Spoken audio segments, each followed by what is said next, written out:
Good morning, CSL family. We are so glad you are here with us today.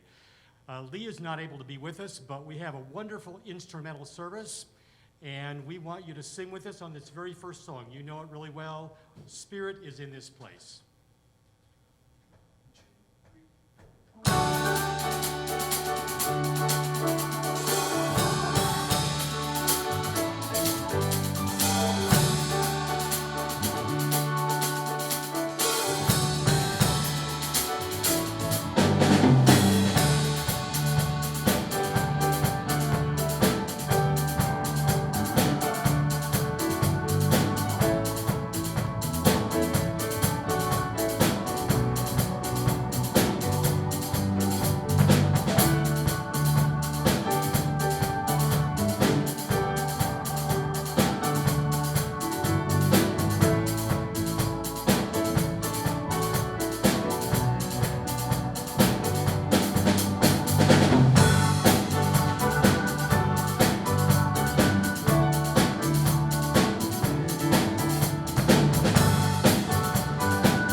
Good morning and welcome to the Center for Spiritual Living, Kansas City. My name is Martha and I am one of this center's licensed prayer practitioners. Here at the Center for Spiritual Living, Kansas City, we have 7 core values that we recognize and pay homage to throughout the year. They are love, healing, oneness, abundance, spiritual growth, service, and diversity. In this new year of 2021, we will begin our focus on our core value of service, as we believe that service to others is an expression of our oneness. It is a spiritual practice of compassion. I found this definition of compassion as a spiritual practice from Compassion International. They describe spirit of the word compassion as being synonymous with doing or serving. Compassion is not concerned with material or physical things. It is concerned with the human spirit and soul. The spiritual definition of compassion involves acting to alleviate suffering. To paraphrase Michael Armani from an article that he wrote in 2015 about the spiritual practice of service, he states that it's not just the act of volunteering wherever or whenever there is a need for things to be done. Instead, service is a spiritual practice because it is a powerful way to express love and joy. By giving of our time and talents to serve those in our spiritual community and our community at large, we assist each other in deepening our sense of community and interdependence. Service opportunities allow us to co-create. Please be with me for our opening prayer. I go within and know in my soul of souls that there is only one source for all that is, the divine spirit that created out of itself all that is and all that ever will be. I revel in this truth, knowing that I am never separate from spirit and that the divine is the very essence of my being. We are one and love fills my heart. This day and the days to come, I let spirit of the divine intelligence guide and direct me in the ways that I may be of service. I listen for my inner voice to guide me to right action. I keep myself ever mindful of circumstances, events, opportunities that present themselves to me, allowing me to share my gifts and talents with those around me and those who are in need. My oneness with God creates perfect understanding of what I can do to provide support and compassion where it is needed. In gratitude for divine Spirit's indwelling presence that loves and guides me in a union of oneness that is never ending, I am thankful and eternally grateful for all that is. I release my word into the creative law of mind, knowing that is right, it is all love, it is all perfect, and it is all well. And so it is. Buddy, I just want to take a minute before we go on with the music to say Happy New Year and to remind you that this is the first Sunday of the year, and it is traditionally when we do our White Stone ceremony. So if you were here in person when you got here, you would have received one of these white stones to write on. So I'm going to give you time between now and our meditation time after the lesson to either, you can go get a white stone that you've used in a year before. Chances are there's a word on the front and maybe it's blank on the back. So you can use the same stone that you used in a previous year for this year, since we're not able to hand them to you in person. You could also get something like a sticky note or something that you could use in a prominent place on your computer or refrigerator or a mirror that you could stick up anywhere that you could see it easily and be reminded of what your word and what your intention is for 2021. So we're going to do that ritual after the lesson and during meditation, but I just wanted to give you 15, 20 minutes warning to go get something that you can use, and then we'll do this after meditation. Thank you.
Excuse me.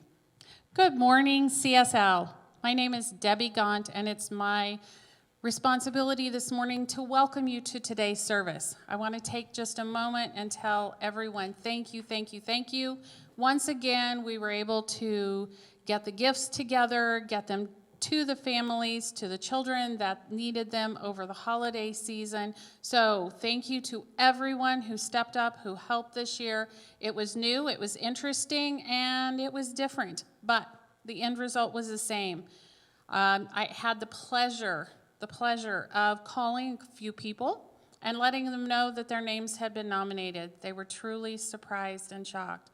But the joy, the love, the everything that comes with those gifts that we give each year to this project was sent out with those gifts, and they were very much appreciated. So thank you, thank you.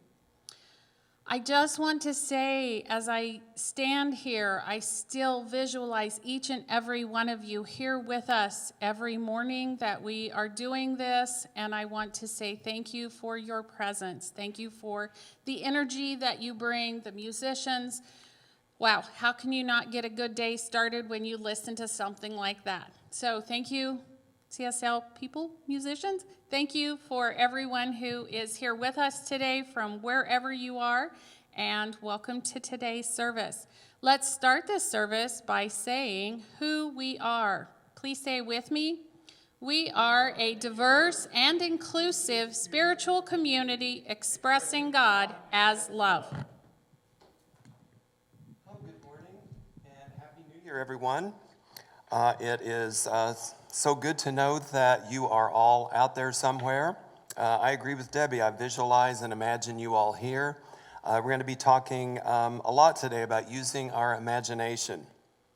So I'm imagining you here, your presence, but I also know that you're out there, and we appreciate you being with us on Facebook Live or watching it later, being on Zoom, joining us on YouTube.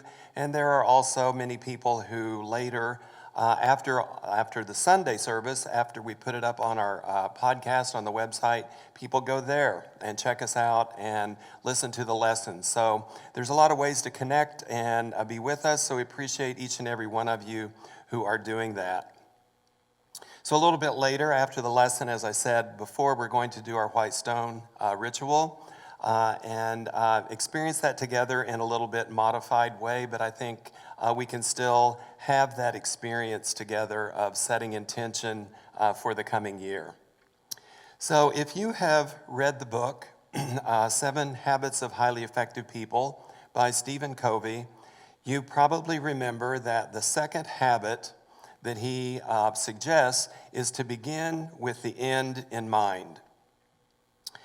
That seems a bit at odds with the ideas that we're taught here, that all we have is this moment right now. The past is gone. The future is not here yet. All we have is right now. So why does begin with the end in mind make sense? Because that sounds like a future that isn't here yet. So I'm going to ask you, as I said, to use your imagination for a few moments and just imagine that you are going to take a cross-country trip, just say from Maine to California, about as far as you could go across the United States. And you're going to go by car, as chances are that you would not just get up on the morning of your trip, jump in the car and start driving. You'd have some idea about where you wanted to end up, and so you would have the end in mind from the beginning. Now, you may have a map or a GPS of some kind to guide you. You may encounter road construction and detours along the way that would delay your plan. You might have car trouble that delays you more and gets you behind, you think, of getting to your ending destination. But you knew where you were intending to end up from the start. When you started the trip, in spite of those delays, you knew what the end was, the ending intention was going to be, that you were going to end up in California on your trip. So you began with the end in mind, and that would keep you moving in that direction as you experience delays and roadblocks and obstacles. So each time you experienced those, you had at least the end in mind to keep you going the right way. So there is a story about a traveler in ancient Greece that had lost his way looking for Mount Olympus. So contrary to the stereotypical man, the story says that this man actually stopped and asked for directions. So it turns out that the traveler asked, who he asked directions from was the philosopher Socrates. And the lost traveler asked Socrates, "How do I get to Mount Olympus?" And Socrates' answer surprised him, Just make every step you take go in the direction of Mount Olympus. The lost traveler already knew where he wanted to go. He had started with the end in mind, getting to Mount Olympus. He had just gotten off track, gotten lost, and needed to get back on track again, headed toward Mount Olympus once more. So last Sunday, we did what we do every year on the last Sunday of the year, and we had a modified burning bowl ritual where we still burned, we still threw away, we still tore up in pieces, and maybe flushed it down the toilet, threw it to the wind, the pieces of paper that we had written what we wanted to release and let go of as the year ended. So then the first Sunday of the year, which is today, as I said, we do our white stone ritual, where again, we write something down. We write down a word or a phrase that we intend to experience in this new year. So we are beginning with the end in mind. 365 days from now, as I look back on the year 2021, what do I want to say about myself and who I was this year? So our imagination is a powerful, powerful creative tool. We start imagine early in our lives. Children are daydreamers until they are told that it's a waste of time and to be sensible or to live in the real world. When I was 4, maybe 5 at most, I used to take every chair in my mom and dad's house and line them up in rows and stand in front of all of those chairs and just imagine I was talking to a room full of people. But as I grew up, my brother and I played baseball, so I imagined I would be a baseball player someday. Until I went to college and realized that I had to work my way through college myself, and I didn't have time for work and school and to study and to play baseball. Being able to pay the bills and pay rent and pay for books and tuition, all of that won out over being able to play baseball. So later I went through a phase where I imagined that I wanted to be a surgeon because I couldn't think of anything more rewarding than helping someone heal in such a wonderful way, until I realized that I didn't have the stomach to cut someone open and see blood and internal organs, which kind of disqualifies you from a career as a surgeon. So whether I became a baseball player or a surgeon or something else isn't really important. What is important is that our imagination lets us begin with the end in mind. Something in the future, we're imagining that in our mind. So our imagination can be a powerful tool today as we imagine or set intentions for the year 2021 as it unfolds. How do I imagine my life touching someone else's life this year? What quality of the divine will be the theme of my life in the next 365 days?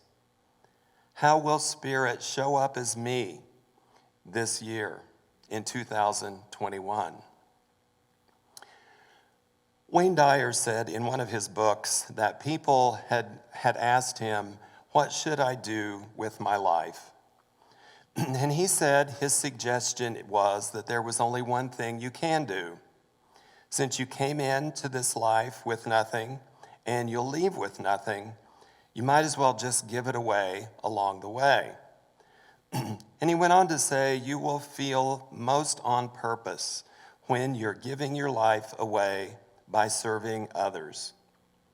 Whatever you choose to do, whatever job, whatever career, whatever vocation, if you're motivated to be of service to others with no expectation of something in return, you will always be on purpose. So there is a Sanskrit word that probably all of you have heard, dharma, And according to Deepak Chopra, Dharma means purpose in life. So the divine, he says, took on human form as you to fulfill a purpose. And I think just that one thought in itself is mind-boggling, that the creator of galaxies took human form as you for a definite purpose. You have a unique talent and a unique way of expressing it. The beauty of that is that there are also unique needs that are waiting to be matched up with your unique gifts and your unique talents. So you are not here by accident, and your uniqueness is not a mistake. Did you hear that? You are not here by accident, and your uniqueness is not a mistake, because someone with their own unique needs is waiting for what you can uniquely deliver to them. So Deepak Chopra said that he started teaching his children when they were very young, at 4 years old, that there was a unique reason that they were here, and that they had to find out what that reason was for themselves. So from that early age, he told them, I never want you to worry about making a living. If you're unable to make a living, when you grow up, I'll provide for you. I don't want you to focus on doing well in school, getting the best grades, or going to the best colleges. Well, as a parent with a son in college at that time, that made me a little nervous that he would somehow pick up that story about Deepak Chopra and say, see, Deepak Chopra said, don't worry about grades and making a living because you will support me. But then I read the rest of what Deepak Chopra said. He said, what I want you to focus on is asking yourself, how can I be in service to humanity with my unique gifts and talents? Because I have a unique talent that no one else has. And I have a special way of expressing that talent that no one can do exactly like me. That's what he encouraged them to focus on. He says that the result was they still ended up going to the best schools, getting the best grades, and even in college, they were self-sufficient and able to take care of themselves because they had focused on what they are here to give. They began with the end in mind, but it was an end bigger than them. It was an end bigger than their individual life. So the question, to ask then is, how can the unique expression of God that I am benefit and serve others? Emerson said it this way: the purpose of life is to be useful, honorable, and compassionate, and to make some difference that you have lived and lived well. Be useful, honorable, and compassionate. Make some difference that you have lived and lived well. I love that because it leaves possibilities wide open for all of us. You can be useful, honorable, compassionate, no matter what you do in your life. You can be a dancer, a writer, a healer, a gardener, a cook, a parent, a grandparent, a teacher, a mentor. You can be an artist, a musician, a singer, a composer, whatever in the world you want to be, a business owner. There is no limit to the list of things you can do or places that you could live. But the higher purpose for whatever any of that is, as Emerson said, to be useful, honorable, compassionate, and make some difference that you have lived. David Brooks is a writer for the New York Times, and he wrote a book entitled The Road to Character. But 3 years before he wrote that book, He taught a class at Yale on the subject of humility, of all things, a class at Yale on humility. And humility was the subject of the book that he wrote, The Road to Character. In an interview, he said, "I wrote that book to save my own soul and to figure out what's really important. I came to realize that there are two types of virtues to live by: resume virtues and eulogy virtues." And Kathy, I think I have a slide for that. He said, resume virtues are the ones that you list on your resume, the skills that you bring to the job market and that contribute to external success. The eulogy virtues are deeper. They're the virtues that get talked about at your funeral, the ones that exist at the core of your being, whether you are kind, brave, honest, or faithful, and what kind of relationships you formed. Now, I'm not suggesting that we sit around pondering our death, and what's going to be said and all that, but it's just to put things in perspective. What's going to be most important as I think about and imagine my life in the next 365 days? Will it be my resume virtues, my skills and my accomplishments? Or will they be the eulogy virtues of the character at the core of my being that I'll be remembered for? Once we decide, then we can go about living lives according to what we've decided is most important to us. I just happen to think we can do both. I think we can use our skills and our gifts and our talents to bring honor and value to everything we do, whether it's work, whether it's our activist activities, standing for what's important for us. I think we can bring our gifts and talents in a way that brings honor to all of that. So this month of January, we are using the book by Mark Nepo. It just came out this past year in 2020, and the book is called The Book of Soul.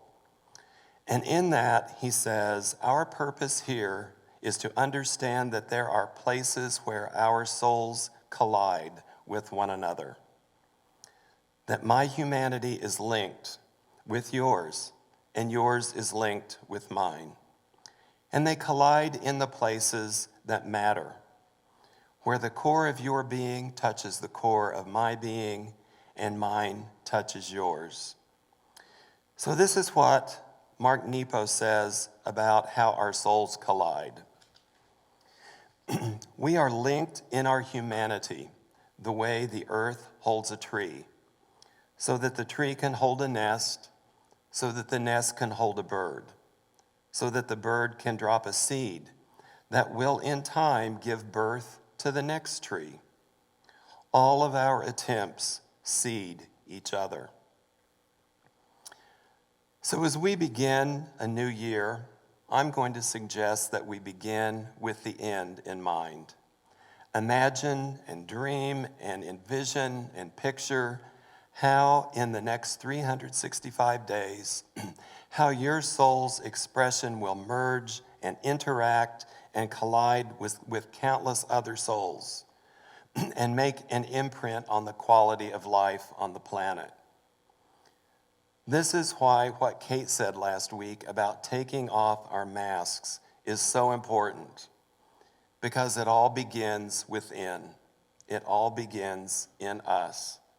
How we see ourselves and how we see the true nature of spirit that lives in us and how we bring it into the world to set it free and show itself to benefit humanity.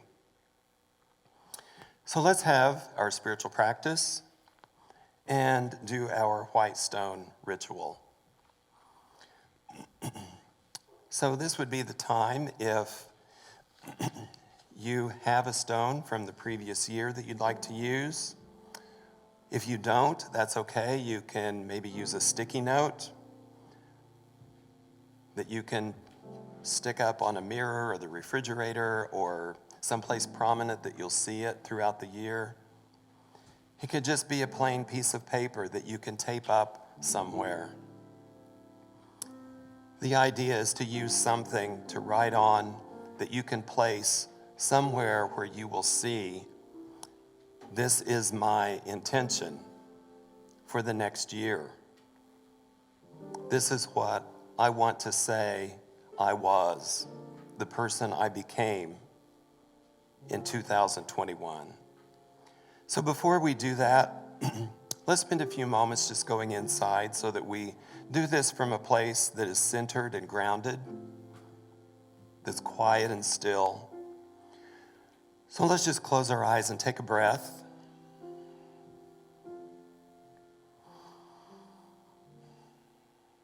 And go into that place that is still and quiet, that knows itself to always be clear, to have a sound mind, full of right thinking and right knowing, always acting with right action. That place in us that is deep and wide and always available.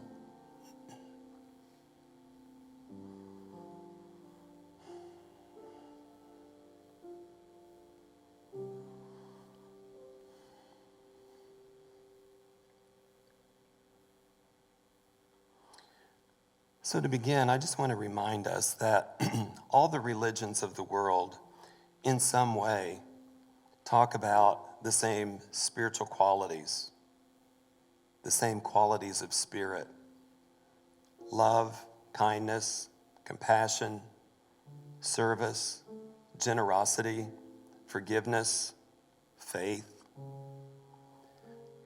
Those may be things that you want to embody this year as you move through the year. And those are just ideas to get us started. It could be something completely different that's coming to you.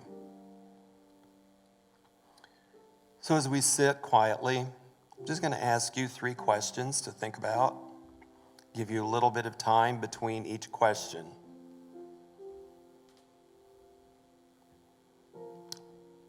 And then after we go through those questions, would be a time to write that word or that phrase that is yours for the year. How do I imagine my life touching someone else's in 2021? How do I imagine my life touching someone else's in 2021?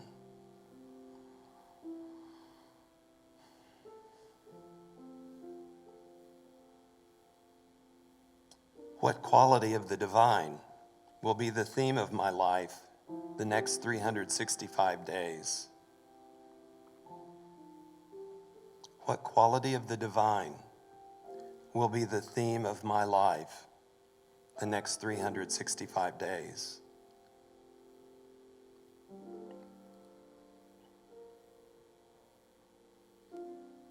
How will Spirit show up as me this year? Remember that the creator of galaxies took human form as you to express in a definite way. Will it be love, kindness, compassion, service, generosity, forgiveness, faith, or some other way? So I'm going to give you a chance to just be still and to write that word or phrase that is coming to you, and then we'll go on with the service.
Now that you have the end in mind, and I just want to say, if something hasn't come to you yet, don't worry about that. If you give it some time, something will come to you. It doesn't have to be right now. So just be ready and open and receptive, and that thing that is for you will bubble up and be on your mind. But now that you have the end in mind, do what Socrates told the stranger who was lost. Make every step you take go in that direction.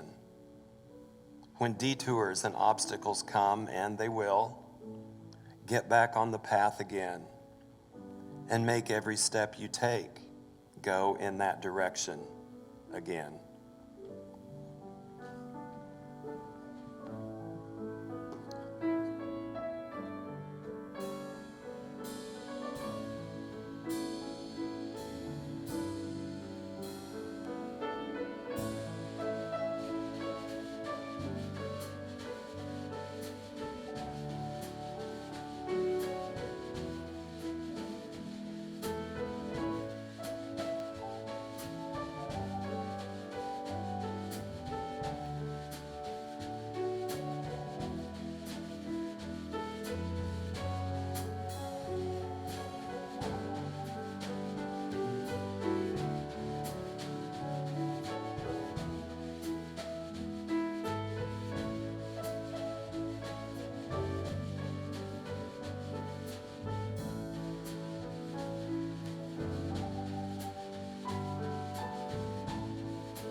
At this time, I would like to remind you that if you are feeling like you need some additional support, our prayer practitioners are available for you in many different ways. You can reach out to them and fill out an online prayer card through the website, cslkc.org/prayer. You can also call the 24-hour prayer line. The prayer changes every single day, 365 days a year. They are amazing. You can also reach out to them through a one-on-one Zoom conference. Those will happen each Sunday after service. Remember that those Zoom times start at 11 after today's service. We also want to thank you and take this moment to express our gratitude for all that you give and all that you do to serve CSL and this community and all of those around you. CSL especially appreciates anything that you are able to donate and to give monetarily to help us keep everything going here at CSL during this time.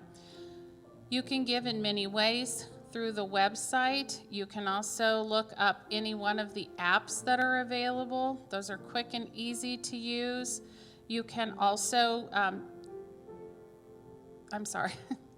lost my train of thought there. You can also call the office and have it automatically set up through your financial institution.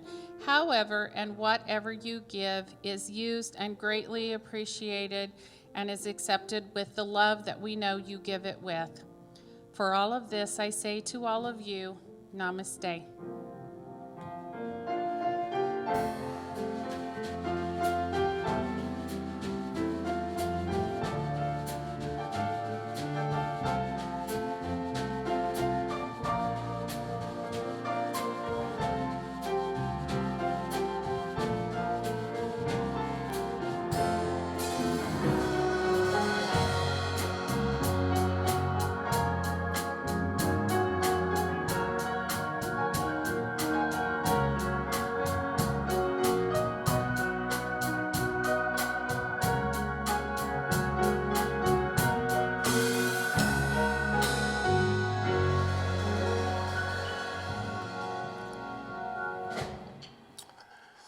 Thank you so much for being with us this morning on this new year, a new Sunday, the first Sunday of the year. We're so glad to be in a new year and to have done this ritual together, to set intentions, to use our imagination, and to begin with the end in mind and move in that direction throughout the year as we go. Just want to remind you what Debbie said, that there are prayer Zoom rooms available starting at 11 o'clock. I believe someone will post that information in the comment line on Facebook, if you're watching on Facebook Live right now. And if you're on Zoom, if you look over to the right in the chat room, the Zoom link to meet a practitioner at 11 o'clock will be there as well. Thank you so much. We appreciate your presence. We appreciate your generosity in giving to our 30-year anniversary. What a remarkable accomplishment to have been here 30 years and going strong, and none of it would be possible without your faith, your commitment, your prayers, and your generous giving. So we thank you for all the things you've done for us over that period of time and look forward to another great year with all of you. So let's say our closing affirmation, what we say, the statement of how we believe God sees us. So who are you? I am a perfect expression of God, entitled to a life of love and joy. Happy New Year. Have a great week.